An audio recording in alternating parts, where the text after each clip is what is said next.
va procéder un peu, on va avancer avec les autres thèmes parce que c'est un peu, c'est pas relié, mais on voit un peu l'impact que tout ça a quand on voit d'autres décisions qui sont prises.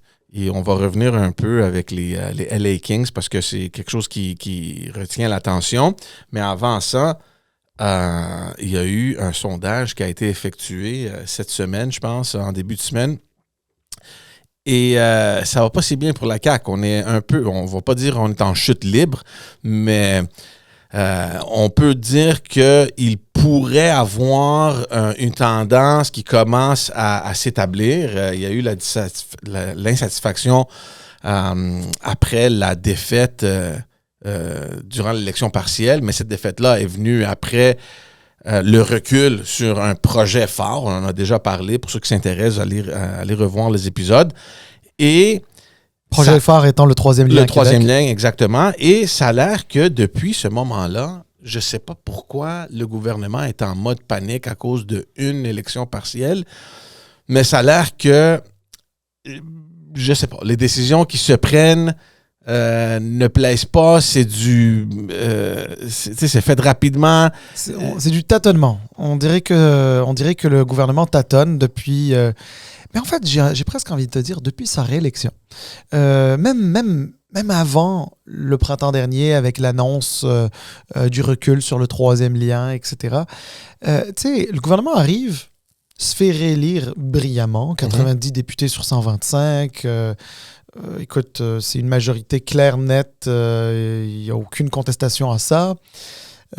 Évidemment, ça a ramené le sujet du mode de scrutin. Parce que effectivement, il y avait des gens qui disaient comment tu peux avoir près de 75% des sièges, les 3/4 des sièges du Parlement, avec seulement 41-42% des appuis dans le vote, etc. Puis là, ça a rappelé à beaucoup d'électeurs au Québec que la coalition Avenir Québec était favorable d'une réforme du mode de scrutin. Bon, finalement, ils ne l'ont pas fait.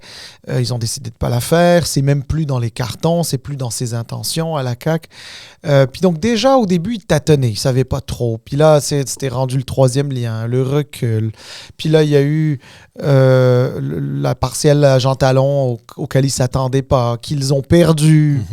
Puis là, on a essayé de faire un peu un show de boucan pour essayer de faire oublier les misères de la coalition Avenir Québec. Hop, le meilleur moyen, on ramène la langue, les étudiants canadiens. Ouais, on retourne au sujet nationaliste, là, ce qui a poussé la CAQ un peu au pouvoir. Ouais, c'est ça. Mais en fait, moi, j'ai envie de dire au sujet quasi identitaire, parce que nationaliste, ça peut être... L'économie peut être nationaliste. D'autres sujets intéressants peuvent être nationalistes. Puis on peut se draper de nationalisme pour des choses, à mon sens, plus intéressantes. Mais là, tout d'un coup, on est arrivé avec une histoire d'étudiants canadiens qui vont à McGill, Concordia et Bishop et qui sont en danger pour le Québec et pour la langue française au Québec, etc. Enfin bref, on a essayé de détourner le regard. Puis là, effectivement, il y a eu les négociations qui sont arrivées, ça rendait les choses plus difficiles. Quand on parle de 540 000 personnes dans les rues, là, c'est aussi des gens qui ont des familles, puis des amis, etc. Donc ça fait du monde, là, tout ça. Et évidemment, j'ai envie de te dire, je sais que c'est tout petit, mais tu t'en as parlé tantôt, mais même si c'est tout petit, ça a un impact énorme. C'est la décision de payer jusqu'à 7 millions de dollars pour faire venir les Kings de Los Angeles, à Québec. Ouais. On va revenir là-dessus. On va parler plus spécifiquement de ça parce qu'il y a des choses qui ont bougé un peu au Parlement cette semaine. Mais pour rester au sondage, encore, et on le répète pratiquement à tous les épisodes, il y a des bons coups qui se font pour le PQ.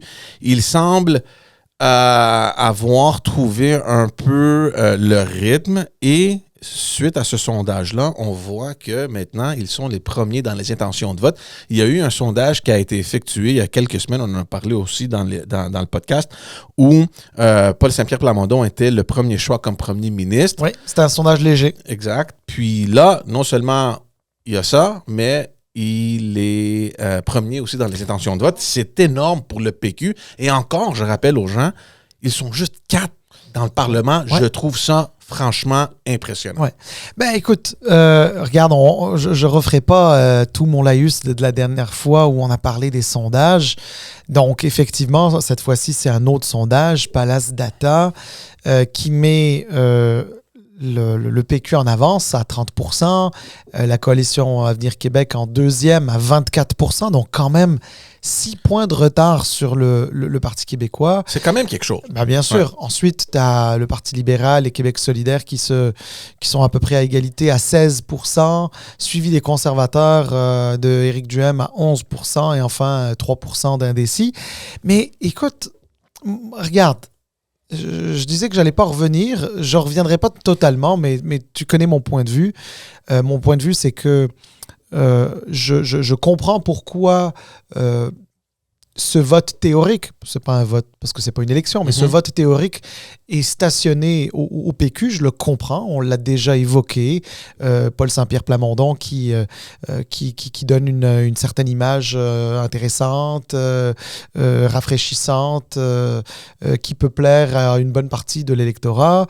Il y a bien sûr des gens de la Coalition Avenir Québec qui désertent la Coalition Avenir Québec. Alors enfin bref, il y a plusieurs choses, mais et les gens se stationnent au PQ. Mais moi, je suis convaincu d'une chose. Ce n'est pas tant une adhésion au PQ que des gens qui sont fâchés contre la CAQ. Ouais. Et sais-tu quoi? Moi, je suis encore prêt à parier que s'il devait y avoir une élection demain matin, que ces sondages-là se reflèteraient pas. Ouais. Alors, la bonne nouvelle, c'est qu'il n'y aura pas d'élection avant 3 ans. Donc, on parle de 2026. Puis d'ici là, beaucoup de choses peuvent se passer. Alors, George, je ne suis pas en train de dire que la CAQ et François Legault ne devraient pas s'inquiéter. Oui, ils devraient s'inquiéter parce que tu parlais de chute libre. C'était peut-être pas une chute libre, mais ça commence à ressembler un petit peu à ça, là. Dans le temps, si ça se cristallise, alors oui, ils perdront les prochaines élections. Si ça se cristallise, oui. Je ne te dis pas que c'est le cas. 3 ans, c'est tellement long en politique, puis il y a tellement d'autres choses qui peuvent se passer. François Legault peut se faire réélire, quelqu'un d'autre de son parti pourrait devenir chef et se faire réélire. Enfin bref, 1001 choses pourraient se faire réélire. Mais aussi, Paul Saint-Pierre Plamondon pourrait devenir premier ministre. Oui, c'est une option si ça se consolide de cette façon. Est-ce que les libéraux pourraient renaître de leurs cendres? C'est pas impossible non plus, mais ce que je veux dire par là, c'est que tout est ouvert. Mais la certitude, c'est que la grogne envers la Coalition Avenir Québec est indéniable. Ouais. Elle est indéniable. Ouais. Elle s'est établie, puis c'est clair. Et on pourrait prendre toute la journée pour analyser les chiffres. On ne le fera pas, évidemment. Ce qui est important de retenir, c'est que, comme tu as dit, oui, il y a quelque chose qui se passe au niveau de la CAQ et il y a un spillover, comme on dit. Et c'est normal. Il y a un parti qui ne te plaît plus, mais OK, bon, mais tu donnes ton appui où?